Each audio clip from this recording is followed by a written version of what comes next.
આજે ઉત્તરાયણના પવિત્ર પર્વ નિમિત્તે ધરમપુર તાલુકાના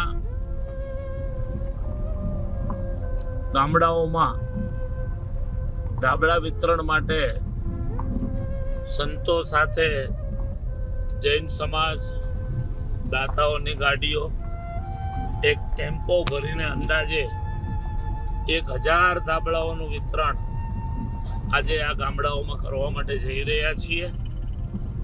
ખૂબ હિલવાળો રસ્તો છે, નાના નાના ગામડાઓ છે, પણ આદિવાસી સમાજ જ્યાં પણ રહી છે, જે ગામડાઓમાં રહી છે, જે વિકટ પરિસ્થિતિમાં રહી છે, એ પરિસ્થિતિનું તાદૃશ્ય દર્શન આપણે આ વિડીયો દ્વારા કરી રહ્યા છીએ. આ લોકો પણ ખૂબ સુખી થાય, હિન્દુ સંસ્કૃતિ સાથે જોડાયેલા રહે, આ એક ભાવનાને કારણે આ ગામડાઓ સુધી સંતો અને જરૂર પડે તો ધાબળાઓનું વિતરણ, મંદિરોના નિર્માણ, અન્નક્ષેત્ર, ભંડારાઓ, નાના નાના બાળકોને પુસ્તકો, બુક્સ, આનું વિતરણ વારંવાર આ ગામડાઓમાં કરવામાં આવે છે. ઉનાળાના દિવસોમાં ચપ્પલ વિતરણ પણ વારંવાર ભરવામાં આવે છે. એનું એક કારણ મહત્વનું એ જ છે કે આ સમાજ અમારો આદિવાસી સમાજ, ગરીબ સમાજ, કોઈ પણ પ્રકારની વિકટ પરિસ્થિતિમાં પોતાનો સનાતન સંસ્કૃતિનો ધર્મ છોડી અને અન્ય સંસ્કૃતિમાં જોડાય નહીં. આ ગામડાઓમાં આવા નવા નાના મંદિરો પણ છે, સરસ મજાની વ્યવસ્થાઓ છે, કુદરતનો ખોળો છે, પણ પરિસ્થિતિ જ ખાલી વિકટ છે. એટલે બાળકો એની રીતે, સમાજ એની રીતે ખૂબ સુખીઓ થાય એવી ભગવાન શ્રી હરિના ચરણોમાં પ્રાર્થના. સૌને ખૂબ ભાવથી જય સ્વામિનારાયણ. દાતાઓને ખૂબ ખૂબ અભિનંદન. આજે બહુ ધન્યભાગશાળી તમે છો કે જેમણે આ સરસ મજાનું મંદિર ખૂબ સેવાથી, તન, મન અને ધનથી સેવા કરીને આ મંદિર તૈયાર થયું. કોઈ પણ કાર્યને સમય અને સંજોગ જ્યાં સુધી નિર્માણ ઉપરવાળા ન કરે ત્યાં સુધી એનો યોગ મળતો નથી. તમારા ગામમાં આ મંદિર બનાવવા માટે બ્રહ્મસ્વામીએ અહીંયા ઉત્સવ કરેલો. અહીંયા જમણવારનો મોટો ઉત્સવ હતો અને હું આવેલો અને બ્રહ્મસ્વામીએ મને કીધું કે તું આટલી બધી સ્કૂલો બનાવી તો એક હનુમાનજીનું મંદિર બનાવ. ઘણા ગામડામાં બનાવતું ગામ પસંદ કરે, કયા ગામમાં તું મંદિર બનાવી દઈશ. ઘણા ઉત્સવમાં એનામાં જાઉં હું, પણ તમારું ગામ, આ જગ્યા, આ હિલ સ્ટેશન અને એ સંકલ્પને સિદ્ધ કરવા માટે 2 વર્ષ ખૂબ મહેનત કરી અને અહીંયાથી બહુ સરસ મજાનું નૈવ્ય ભવ્ય આ સુંદર મજાનું અહીંયા બેઠા હોય તેમ લાગે હિલ સ્ટેશનમાં બેઠા છીએ. અહીંયા માળા, 1 માળા થઈ ગઈ તો 1000 માળાનું પુણ્ય થાય. ને સબરીની ઝૂંપડીથી પંપા સરોવર હતું એવું આ પવિત્ર સ્થાન, અને એમાં તમે બધા ખૂબ ભાગ્યશાળી છો. જીવનમાં પૈસો હોય, ગાડી હોય, બહુ મોટા બંગલા હોય, પણ દુઃખ હોય તો દુઃખ હોય એટલા જ ભરેલા હોય. પણ તમે જીવનમાં ખૂબ સુખિયા છો, કુદરતના ખોળે રહો છો. કેટલા માતાજી તો બધા 90 વર્ષના, 80 વર્ષના જે હરતા ફરતા છે. આવી તંદુરસ્તી તો અમારી ના હોય, એવા તમે બધા તંદુરસ્તો છો. આ તાણ એક બહુ મોટું તીર્થ બને. હરિવલ્લભ સ્વામી ખૂબ મહેનત કરી છે. આવું ભવ્ય મંદિર, આટલું ઊંચું સામાન લાવી અને બનાવવું બહુ અઘરું છે. મેં મંદિરો બનાવ્યું, મને ખબર છે. ટેમ્પામાં 10 ગુણી સિમેન્ટ નું આવે અહીંયા. એ કેટલું એનું કાટિંગ ચાર્જ લાગે, પણ મહેનતથી કર્યું છે. અને આનો ફરતો સ્ત્રીનો કઠોરડો સ્વામિનારાયણ જ્ઞાનપીઠ સલવાઉ તરફથી જે ખર્ચો થશે બનાવી આપવામાં આવશે અને એ ચાલુ કરી દેજો કામ. જેટલું પણ આપણે પ્રતિષ્ઠા કરવાની ચૈત્ર સુદ પૂનમના દિવસે, હનુમાનજી દાદાનો જન્મ ચૈત્ર સુદ પૂનમના દિવસે થયેલો, એ જ દિવસે અહીંયા ભવ્યતાથી પ્રતિષ્ઠા થશે. હજારો માણસો જમતા હોય, એક બાજુ ભોજનશાળા ચાલતી હોય, એક બાજુ કથા ચાલતી હોય, અને આનો મહિમા આપણે બુકમાં છાપશું, ચોપડી છાપશું. એનો મહિમા શું છે? આ ભગતના ફોટા અને નામ સાથે હરિવલ્લભ સ્વામી અહીં ધામ બનાવ્યું છે, એમના ફોટા સાથે, એમના ઉલ્લેખ સાથે, અને બુક સમાજને આપીશું કે ભાઈ આ શું છે ચમત્કાર, તમે આવો અહીંયા. તમે બધા ખૂબ ભાગ્યશાળી છો. દરેકને ભગવાન ખૂબ સુખિયા રાખે. આપણી જે આધ્યાત્મિક સંસ્કૃતિ છે, સનાતન સંસ્કૃતિ, એ ક્યારે કોઈ નહીં છોડવા. કદાચ ભૂલે ચૂકે આપણા વડીલોએ કોઈ ક્રિશ્ચિયન ધર્મ સ્વીકાર્યો હોય, આપણે ક્રોસ પહેરતા હોય, તો આપણા દાદા બેઠા છે, હનુમાનજી મહારાજ બેઠા છે. આપણા વડીલોએ જ્યારે જે સમયે જે કર્યું હોય, જે પરિસ્થિતિ હોય, આપણને ખબર નથી. હશે કર્યું હોય, કઈ કારણ બન્યું હોય, ધર્મ સ્વીકાર્યો હોય, પણ આપણે બધા હનુમાનજીના ભગત છીએ. હનુમાનજીના ભગત રહેવાનું. હનુમાનજી જ આપણને સુખિયા કરે, રામજી જ આપણને સુખિયા કરે, શિવજી, સ્વામિનારાયણ અને કૃષ્ણ જ આપણને સુખિયા કરે. આ હંમેશા યાદ રાખો.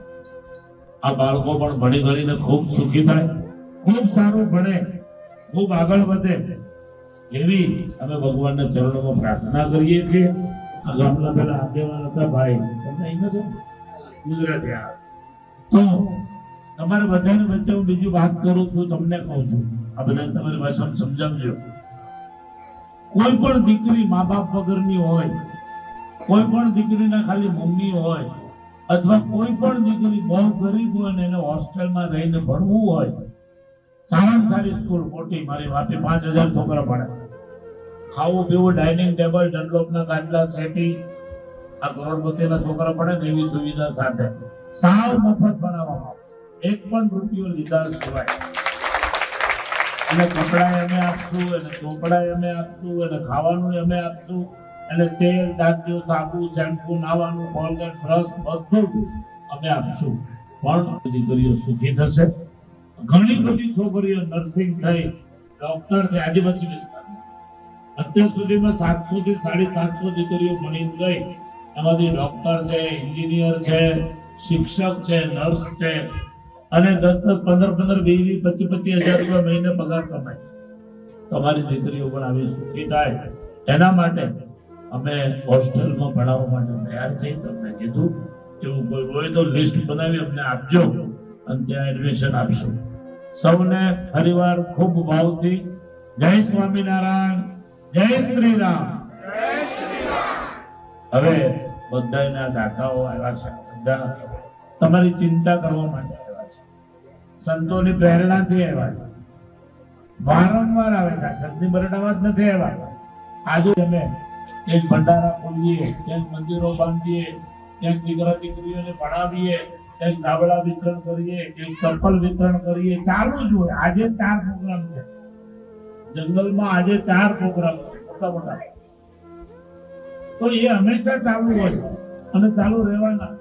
આ બધા એને દાતાઓ પૈસા એ આપે. આવા તો અનેક દાતાઓ અમારી સાથે જોડાયેલા છે, એટલે અમે કહી શકીએ છીએ ધામધૂમથી પ્રોગ્રામ.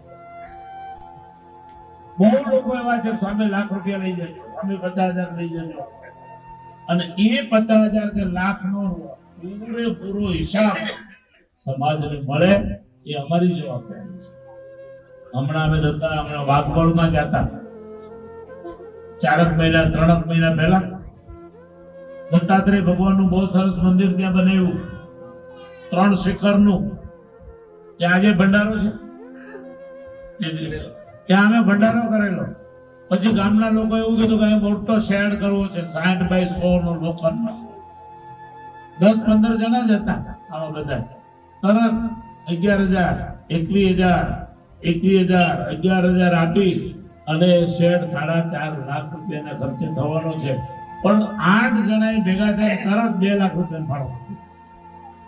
આ દાતાઓને ભગવાન ખૂબ સુખિયા કરે એવી અમે હનુમાનજી મહારાજના ચરણોમાં પ્રાર્થના કરીએ છીએ. એમનો પરિવાર, એમના બાળકો ખૂબ સંસ્કારી બને, અને આ જ રીતે દાન કરવાની ભગવાન અનેકોને શક્તિ આપે, એવી આજે પણ ભગવાનના ચરણોમાં પ્રાર્થના કરીએ છીએ.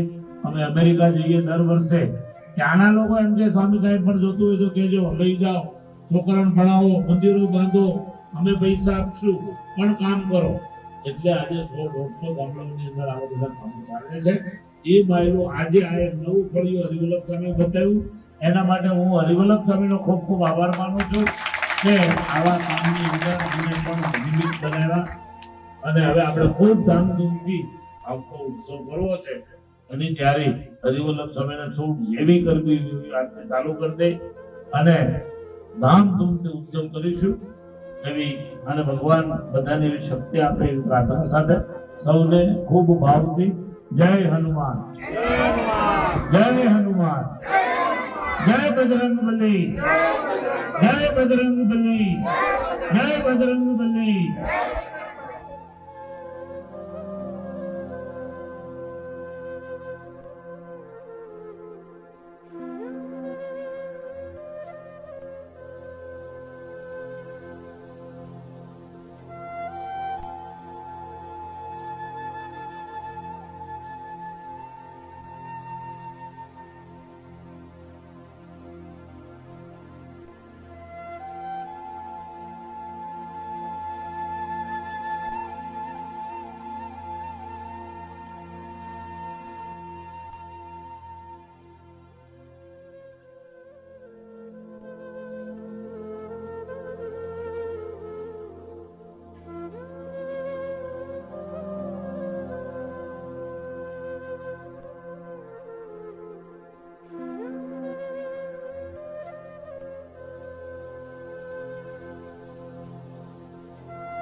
જય શ્રી રામ.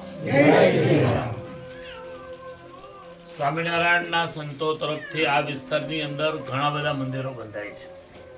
હોટણમાં મંદિર બંધાણું, વાલવેરીમાં બંધાણું, આપણે સાદરવેરામાં બંધાણું, નારવડમાં બંધાણું, રાહોરમાં બંધાઈ રહ્યું છે. પેલી બાજુ ધામણ વેંગણમાં પણ મંદિર બાંધ્યું. આગળ ઠેઠ મોડુસી દમણગંગાના કિનારે ત્યાં પણ મંદિર બાંધ્યું. વિરક્ષેત્રમાં મંદિર બાંધ્યું. એવા લગભગ આ વિસ્તારમાં 35 મંદિરો બંધાણા. કપરાડા તાલુકો અને ધરમપુર તાલુકો. આજે આ કુડા ગામ અહીં મેં હમણાં જ વાત કરી કોને રાહોરમાં અમારું મંદિરનું કામ ચાલુ છે અત્યારે. નારવડની અંદર બહુ મોટું મંદિર. પેલી બાજુ સાદળ વેરા અને વાઘવા એ બાજુ મંદિરો બાંધ્યા, વિલ્સન હિલ બાજુ. તો એ રીતે હિન્દુ સંસ્કૃતિ આપણી ટકવી એ અમારી સૌની સંતોની ફરજમાં આવે. આપણી સનાતન સંસ્કૃતિ એ જ વિશ્વની મહાન સંસ્કૃતિ છે. હિન્દુ હોવું એ ગૌરવની બાબત છે. રામચંદ્રજી ભગવાન અયોધ્યામાં ખૂબ મોટું ભગવાનનું મંદિર બંધ્યું અને એમાં વર્ષોથી ભગવાન રામચંદ્રજી જેલમાં હતા. જેલ જેવી કોટડીમાં હતા, નાના એવી રૂમમાં હતા. એ દિવ્ય અને ભવ્ય મંદિરમાં જશે એ આપણા હિન્દુઓ માટે ગૌરવની બાબત કહેવાય. એવી જ રીતે આ વિસ્તારની અંદર પણ દેવી દેવતાઓના, માતાજીના, હનુમાનજીના મંદિરો બને અને તમે બધા એ નિમિત્તે ભગવાન ભક્તિ કરો અને ભગવાનની ભક્તિ થકી સુખી થાવ એ અમારી બધાની ઈચ્છાઓ છે. આજે આ જૈન સમાજ બધો વાપીથી, મૂળ રાજસ્થાનના છે બધા મિત્રો, પણ વાપીમાં નાના મોટા બિઝનેસ કરીને પૈસા ભેગા થાય ને એવી ચિંતા થાય કે અમે કોઈ ગરીબના ગામમાં જઈએ, ત્યાં મેડિકલ કેમ્પ કરીએ, ધાબળા વિતરણ કરીએ, ભંડારો કરીએ. આવી બધી ઈચ્છાઓ એમની થાય અને એમની ઈચ્છાથી આજે અમે નીકળ્યા હતા ધાબળા વિતરણ કરવા હરિવલ્લભ સ્વામીના માર્ગદર્શન નીચે. ત્યાં પણ અમે જઈને એવા કયું ગામ સજની બરડા. તો સજની બરડાની અંદર ખૂબ સરસ મંદિર બન્યું છે હનુમાનજી દાદાનું. ચમત્કારિક છે દાદા ત્યાં. એ જ રીતે અહીંયા પણ તમારો બધાનો સંકલ્પ હનુમાનજી મહારાજ વહેલામાં વહેલો પૂરો કરે અને એક સરસ મંદિર બાંધશું આપણે બધા ભેગા મળીને. ભગવાન વહેલામાં વહેલો સંકલ્પ કરે. પણ અમારી તમારી પાસે એક જ માંગ હોય કે આપણી હિન્દુ સંસ્કૃતિ વિશ્વની મહાન સંસ્કૃતિ છે, એટલે હિન્દુ સંસ્કૃતિ સાથે બધા જોડાયેલા રહ્યો. બસ અમારી ઈચ્છા આટલી જ, કારણ કે અમે હિન્દુ ધર્મના સાધુ છીએ. અમારી ફરજમાં આવે. અમારો ધર્મ આટલો મોટો છે, આટલા દેવી દેવતાઓ છે. વિશ્વની અંદર લોકો આજે હિન્દુ ધર્મ તરફ જઈ રહ્યા છે અને આપણે બધા ભગવાનની કૃપાથી હિન્દુ પરિવારોની અંદર જન્મ લીધો છે. હિન્દુસ્તાન આપણું છે અને આપણે એ હિન્દુસ્તાનના સનાતન સંસ્કૃતિ, વૈદિક સંસ્કૃતિ સાથે જોડાયેલા રહીએ. તમારા બાળકો પણ ખૂબ સારા ભણે, આગળ વધે, ભણી ગણીને એ પણ જીવનમાં સુખી થાય એવી પણ ભગવાનને પ્રાર્થના કરશું. અને અહીંયા નજીકમાં કોઈ શિક્ષણનું કામ નહીં ચાલતું હોય, જો કોઈનું ઘર મળતું તો મફત છોકરાઓને રોજ એક શિક્ષકનો પગાર અમે આપશું. પણ ત્યાં બધા ભણવા જાય, નાના બાળકો એકડો બગડો શીખે, પછી ભલે સ્કૂલમાં જાય. એવું પણ કરવું હોય તો પણ થઈ શકે. એટલે આ તમારી આગળ વિચાર મૂક્યો. તો આજે સંક્રાંતિનો પુણ્યકાળનો દિવસ છે, ખૂબ મહાન દિવસ છે. એટલે આજે બધા દાન કરવા માટે, આ બધા ભક્તો દાન કરવા માટે નીકળ્યા છે પોતાની સંપત્તિમાંથી. અને એ ધાબળાઓ તમારા પરિવારને, એક ધાબળાની વેલ્યુ તો ઠીક છે આજ બધા લઈ શકે, પણ એકબીજાનો પ્રેમ છે, ગામડાનો અને સિટીનો પ્રેમ છે, હિન્દુ ભાઈ ભાઈઓનો પ્રેમ છે. એ બી હિન્દુ છો, તમે બી હિન્દુ છો, અમે વચ્ચેના કડી છીએ સાધુ તરીકે, પણ આપણું હિન્દુત્વ જળવાઈ રહે. સૌથી મોટો મુદ્દો એ છે. એ ચિંતા આ લોકોને પણ છે કે ભાઈ આપણા ભાઈઓ નાની મોટી લાલચથી આમ તેમ બીજે ભટકી જાય, એના કરતાં હિન્દુ સંસ્કૃતિ સાથે જોડાયેલા રહે. આપણા ઈષ્ટદેવો આપણને ખૂબ તાકાત આપનારા છે. બલબુદ્ધિ વિદ્યા દેહુ મોહી અરુકલેશ વિકાર. હનુમાન ચાલીસામાં તુલસીદાસજીએ લખ્યું તો બલ બુદ્ધિ વિદ્યા આ બધું જ દેનારા એ દાદા છે. એની સાથે આપણે જોડાયેલા રહીએ અને ભગવાન સૌને સર્વ પ્રકારે સુખી કરે એવી પ્રાર્થના કરીએ. દરેકને મારી એક નમ્ર વિનંતી છે. આ વિસ્તારમાં બહુ ધાબળાઓ વિદ્યા છે, હજારોની સંખ્યામાં ગામડાઓમાં. તો દરેક જગ્યાએ એવી અમે અગાઉ વ્યવસ્થા કરતા હોય છે કે કોઈને આપી દઈએ ઘર દીઠ. એક આગેવાન એને કે ભાઈ તમારા ગામમાં કેટલા ઘર? તો કે 200. તો 200 કોઈને આપી દઈએ. અને પછી જે દિવસ નક્કી કર્યો એ દિવસે બોલાવીએ, જે કોઈને આપે દાબળો લેતો જાય. આવી સિસ્ટમ છે અમારી. પણ આ વિસ્તારમાં પહેલા વહેલા આવ્યા છે અને આકસ્મિક આવ્યા છે, એટલે દરેકને મારી વિનંતી છે કે એને બિચારો કોક રહી જાય, આવું ના થવું જોઈએ. એ આપણી માનવતા નથી. એટલે દરેકે તમે અહીંથી કોઈ 2 જણા આગેવાનો ઊભા રહેજો આગળ, અને દરેક ઘરે એક ધાબળો પહોંચે એવી વ્યવસ્થાઓ તમે કરજો. અહીંથી અમે આપતા જઈએ છીએ દાતાઓ બધા સંતો, અને ક્રમિક તમે વ્યવસ્થા કરો એ રીતે આવતા જાય. ચાલો, જય શ્રી રામ, જય શ્રી રામ, જય શ્રી રામ, જય શ્રી રામ.